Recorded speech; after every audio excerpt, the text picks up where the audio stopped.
Okay, picking up from the Mike Dan story. Mike wrote me and said, you will need an executive producer, and asked me, and I called him instantly. He was out in California, and said, do I ever? And he said, I'll arrange a lunch with myself and Fred Silverman, and you right away I'll have Fred come up with a list of potentials. And at the top of that list was Dave Connell, who had been the executive producer of Captain Kangaroo for years and had left to start his own company and to get out of children's television.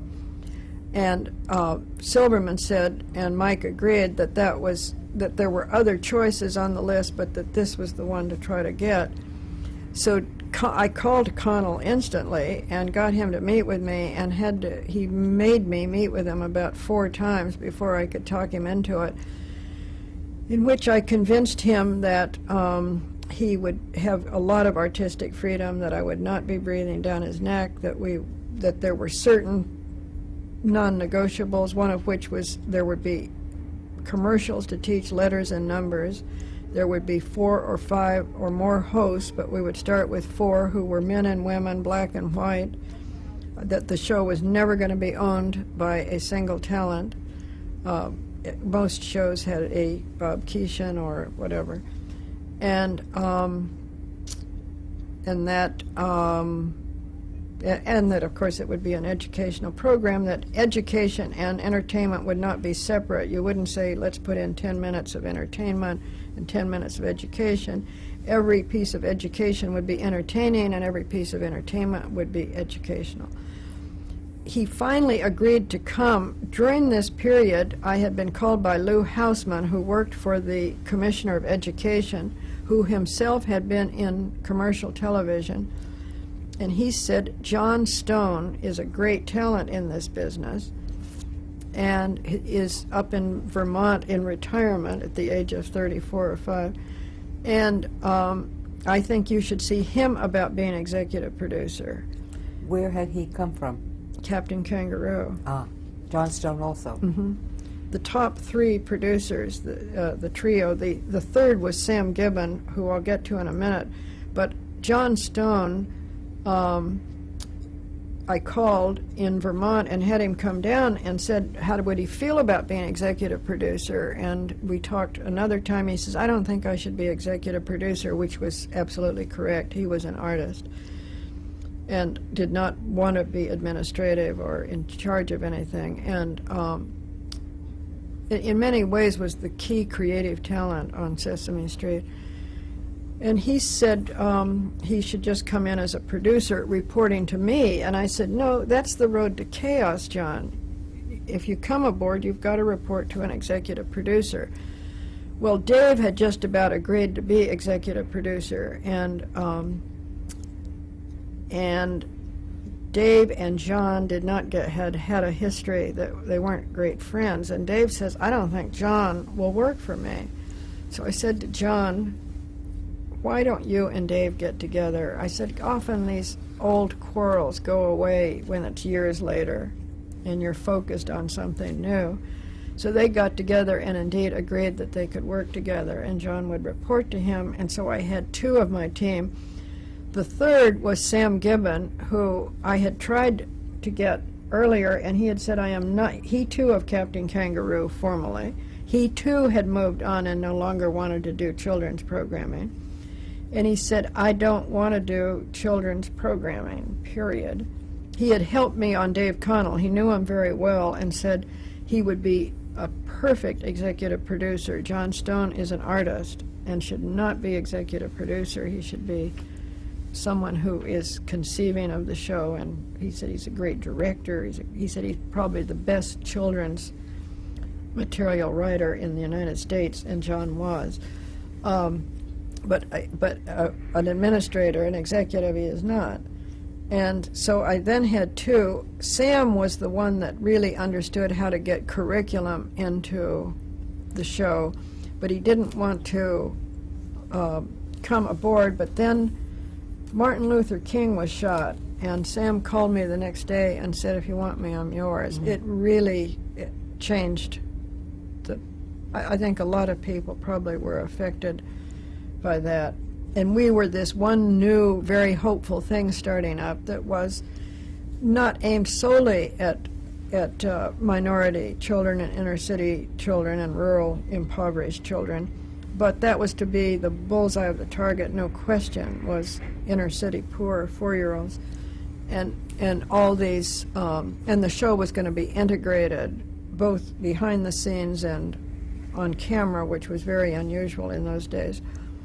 And so now I had these 3 great talents who really understood what Mike Dan had called volume producing. He had said to me, you've got to have producers who understand volume producing. You don't want someone who does great specials. That's what I was thinking of, was to get someone who was a great specials producer to bring that kind of sensibility. He said, no, you've got to have someone who, as Dave Connell says, knows how to run a sausage factory, because that's what you're really doing. So then we started talking about what was to go on the show, and someone said Jim Henson.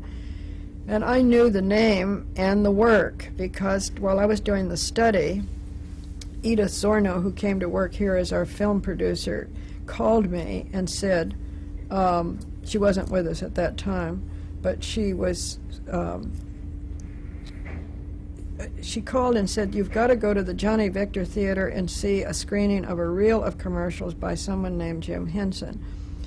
And I went, I remember just almost falling in the aisle laughing at these Chinese food commercials and Wonder Bread commercials and so on that he had done. They had not been aired in New York. They were aired elsewhere, regional.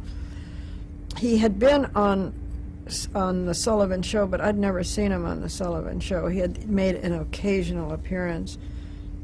And so they said, this is who we want as a puppeteer. We want Jim Henson. I said, you think we could get Jim Henson? Oh, jaw dropped. And John Stone had worked with him at ABC on some fairy tales, Cinderella and one other. And John said, we can talk to him. And I don't know if all 3 of them approached him, or just John, or John and David, but in any case, it took some talking to him, and I probably met him in there, though I didn't. I did not meet him. I met him, meanwhile, Mike Dan was still at CBS. He was not at the Children's Television Workshop. He came to the Children's Television Workshop maybe a year later to help with international sales. And was very helpful to us, and was connected to us in one way or another for many, many years. But he never was involved in production. That isn't what Mike did. He was an executive, what he called a creative bureaucrat.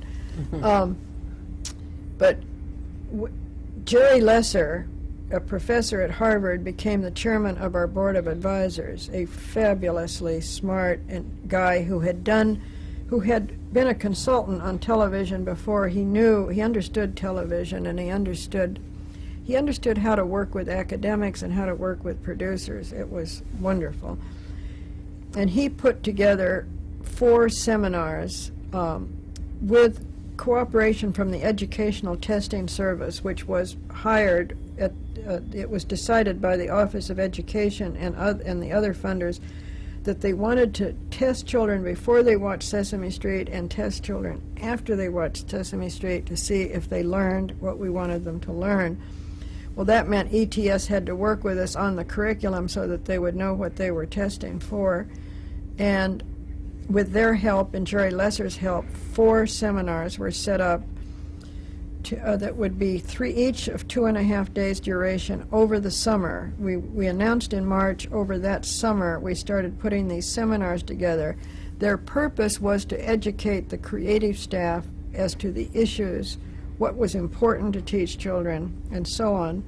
And one of them was on perception, one was on reasoning skills, one was on pre-reading, one was on pre-math, numeracy, and one was on affective skills. Affective means emotional, because it's always thought that we just teach letters and numbers and so on, but in fact we have affective goals.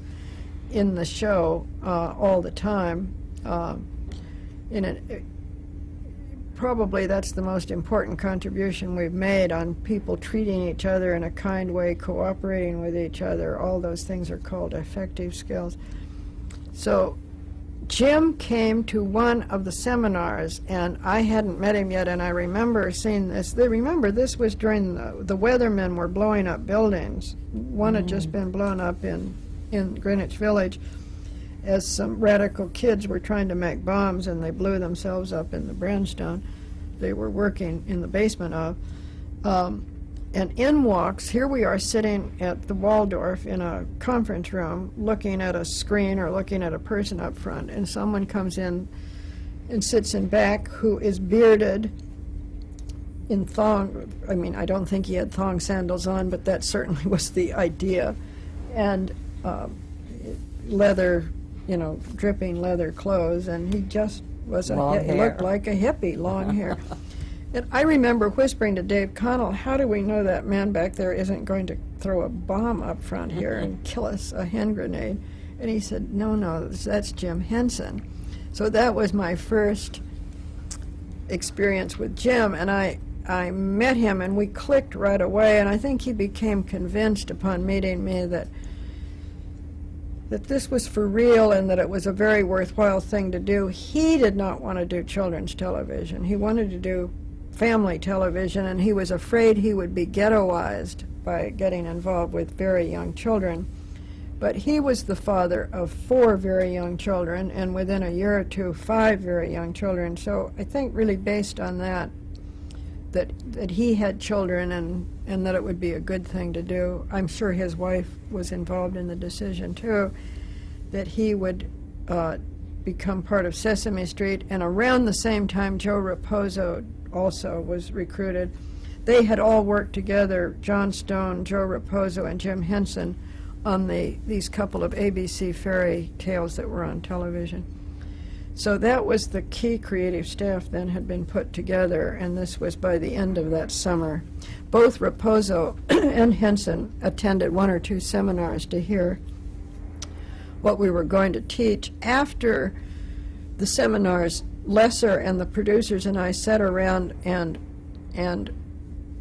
as Jerry said, let's best bet our asterisks, bet on what were the most important things to teach that we could teach, which ended up being letters, sounds of letters, the shape of letters, the recitation of the ABCs, counting 1 to 10, which turned out to be very easy to do. Within a year or two, we was counting 1 to 20, then 1 to 30, 1 to 40, because kids learn that very fast. But we didn't know that. I remember Frank Pace, who was chairman of the board of Corporation for Public Broadcasting and had become a funder. Once it was formed, CPB came in as a funder. And he sent for me and Connell, and he said, pick only a few goals and accomplish them. Don't try to do too much. Show what you pick, only 3 or 4 or 5 goals. So that's why we narrowed it down to letters and numbers and a very few goals that we knew we could accomplish, vocabulary and certain concepts.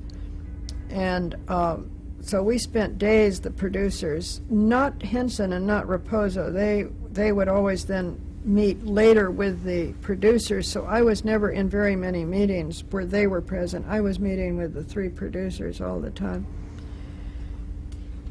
I got to know Jim pretty well nonetheless, and oddly enough, I don't remember why, but certainly after Sesame Street went on the air, we started meeting a lot about the future, which I can talk about in a minute, but that is later in the story. We began serious work on the show in September and October, and I asked John Stone to get Jim Henson to create what we called a sales film with just a few pieces of animation we'd developed and the Muppets talking about what we were going to do, that I could take out and take to stations all over the country to talk them in to putting on the show at 9 in the morning rather than 8 o'clock. They all wanted to put it on at 8 because almost all of them were paid by schools to air school programming from 9 on.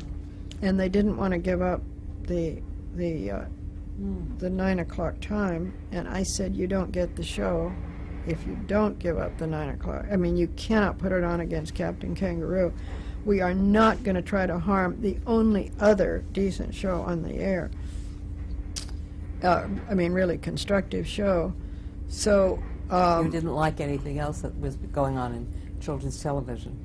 well, there really wasn't anything worth noting except cartoons on Saturday. There was Howdy very Doody. little. Was Howdy Doody still on the Late air day, then? I think. I don't. It wasn't certainly wasn't aimed at preschoolers. No. It was only Captain Kangaroo that was actually aimed at preschoolers, and maybe a few cartoons. That we succeeded pretty much. In New York, we could not get Channel 13 to put it on at 9. They said 11:30, so we got a waiver from the unions to put it on WPIX Channel 11, which got a huge audience and helped us really get the inner city kids, obviously, that we might not have gotten, who then went to 13 the next year when 13 capitulated and put it on at the right time the next year to get us out of being on Channel 11. How did you get the name Sesame Street? Well, one of the writers, we were just frantic for a title, and our press and publicity people were going nuts. I mean, how were they going to promote the show? So finally, we said there is no more time, and we had a list of titles that writers and others had contributed, and somehow we decided Sesame Street was the least bad. We didn't like it. Nobody was enthusiastic, because I was afraid. I said it's Sesame is what a child would say who read, and it turns out if you've got a hit, the name doesn't matter at all, and every child in America can pronounce Sesame Street and probably spell it and still know that the word same is not same. In any case, we went with it, and it turned out to be a great title, because Sesame came from Alibaba and the 40 Thieves' Open Sesame, which we felt education opened the world to children. And it was set on a street. John Stone had come to me at some point and had asked me if I would consider the set being an inner city street, and as he always said, I turned several shades paler and said, if that's what you think, John, we can try it. And he said, you know, we don't want to be in we don't want to be in a magic house, we don't want to be in a treasure house, we don't want to be in a suburb. And that turned out to be a great decision, too. It was probably the only realistic setting that any children's show had ever been set in. Maybe a suburban street, but there weren't very many children's shows to decide what they would have done. But it was the only show in history that was ever going to pick an inner city street as the set. And we did 5 test shows in Philadelphia on a UHF channel, paying 100 families with preschoolers to turn it on and watch it so we could see whether their children liked it or not. It was basically an appeal testing. Our researchers were taking segments out and whole shows out and testing for both appeal and content, whether they learned. But in Philadelphia, we were basically concerned about whether they would view it or not. And they came back with that it was liked, but that every time the street came on, it was slow going. And that was very obvious in looking at the test shows, because we had no Big Bird, no Oscar, no Muppet on the street, so it would be this letdown after the Muppets and the animation. So we had a meeting, and Jim Henson actually started sketching Big Bird, and we have those sketches somewhere of a 9-foot tall bird. And Big Bird was born, and the same puppeteer that did the bird did Oscar, and that's why those two were on the set. Oscar was invented because one of the academics had said that children should be permitted to be grumpy and to know it's okay. And Big Bird was invented because it was invented because we needed him, but all these characters were sort of based on curriculum ideas. And one of the advisors during the seminars, it said there ought to be someone who represents a child who's sort of clumsy, who doesn't know very much, who sort of defers to the adults, is told things. And so that the bird has that personality of a young child who's... so and Gordon and Susan weren't married in the test shows, and I said, for heaven's sakes, marry them with all the... marriage out of children out of wedlock was a tiny problem at the time. It was to explode. But I said, don't model another couple that seem to be living together and aren't married. Have them be married. And they eventually adopted a child on Sesame Street. But Susan was a wife at home, and that got us into trouble with now, to say the least. It was so politically incorrect, but we had thought it was a nice idea to have a strong black man supporting his wife, but it turned out to be a terrible idea, according to the feminists, and we quickly put her to work as a nurse, which they said, well, that's not a nurse is a woman's profession. I said, fine, that's what she's going to do, because she wouldn't be a brain surgeon after all. But that was after we went on the air. Before we went on the air, we were scrambling to make that street livelier so that it held the children's attention at the same rate that we were constantly measuring whether eyes on the screen, and we wanted everything to be come up to where cartoons were. We were always holding that as our standard of attention. And the Muppets in animation made that 90% attention span. But the street never did in those days. It does now. Even with Muppets, it was always a little bit below the... because the show was quite, in those days, faster paced than it is now. I said, and it's been quoted many times, that in the press, that I said, let's do a Laugh-In for Kids, because that was the most popular show on the air with everybody at the time. Little kids were watching it with their parents. And the pace of television was faster. Television has slowed down, and so has Sesame Street. But at the time, this was the late 60s, and it was fast and psychedelic, and we had psychedelic stuff. We were very criticized for a number of the things that we even had Lucy in the Sky with Diamonds sung by somebody, the Muppets, and we had to take that off the air because that turned out to stand for LSD, or at least was thought it did. Yeah. So we were very sensitive to criticism. We did not want... I kept saying, we are not going to get into side fights. We are going to keep our eye on what we are trying to do here, which is educate young children. We are not going to have distracting fights.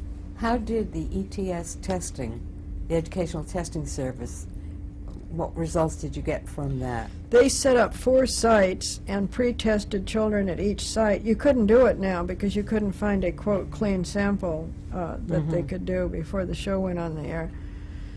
And they gave us the results at the end of X number of weeks. I'm not sure it was the whole season. It may have been a few short of that, but they gave us the results, and the children had learned very well everything we wanted them to learn, both poor children and middle class. Right. It turned out middle class moved faster, and so that there was always that gap, that we brought both poor and middle class up higher than where they were, but we couldn't close the gap because everybody was running faster.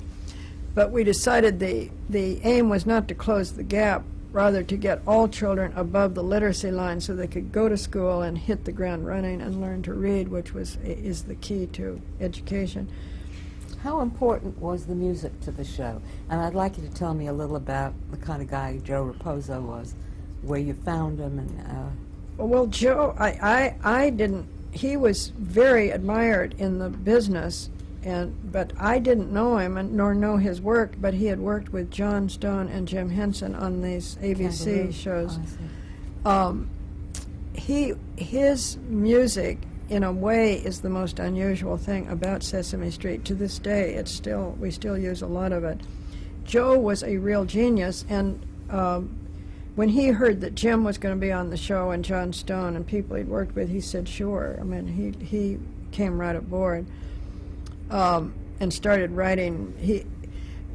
Most geniuses I have found are actually produce in abundance. They don't just do something once in a while, and Joe was always producing music in abundance, so that it was just sailing in. I mean, fabulous music for all kinds of purposes. We had films with animals doing things in which a voiceover would be singing songs about the animals. That's all Joe. It's Joe's music, it's Joe's words, and it's Joe singing, and singing in all different voices. Really? I didn't know for years that it was Joe singing, because he would use falsetto, he would imitate 1920s Rudy Valley style for some of it. It was just, he was just fabulous. He was the most egomaniacal person I have ever known, bar none. He was, there wasn't enough praise and love in the world for him, and it caused all kinds of problems in his and my relationship, so that after 10 years he left us for a few years, came back. He never would tell us that he never let on he was sick. Oh. And he'd had non-Hodgkin's lymphoma for 10 years before he died, off and on, and died without letting anyone come and see him and say goodbye. He would not. His family, of course, was with him, but not. He wouldn't ever. But he was a true genius. The songs that made it into the mainstream, Green, Sinatra. He and Sinatra were friendly for a while, and Lena Horne sang Green, and Sinatra, I think, sang Green, and got it into the mainstream. The Carpenters, is that a name? Karen Carpenter Yeah. and her brother. They yeah. sang Sing, and put Sing into so that became one of the... By Green, you mean Kermit's song. It's yes, not easy. it's being not green. easy being green. One of my most beautiful songs ever written. And that was Sinatra got that into the mainstream, and the Carpenters got Sing. And Barbra Streisand used to sing in her Las Vegas show Somebody Come and Play, which was a darling song, but most of Joe's music did not, from Sesame Street, did not get into popular recordings. Only about 3 ever became popular recordings, but he wrote the music for Sesame Street, not the theme, not the words, but for most of our other music, he wrote the music and lyrics. Now other composers are involved, but still Joe's music stands out. You know it right away when you hear it. He was a genuine genius, but he was always, wasn't enough love in the world for him. Jim was something very different. Jim was not at all difficult, not at all ego-oriented. He knew who he was. He was his own best manager of saying yes or no to any kind of offer. He always knew what was good for him. We had lots of disagreements because once he started he called in about 1972 with a cri de coeur one Saturday, saying, you've destroyed my life, that your show is so successful, why did you have to be so successful? And my worst nightmare has now occurred. I am taken as a children's performer. And I said, Jim, trust me, you are going to break out of this. Something's going to happen. And of course the Muppet Show did. But and I want to get to the rest of that in a moment. But I said, Jim, whatever happens, we must always stay together for the sake of the children. And we did.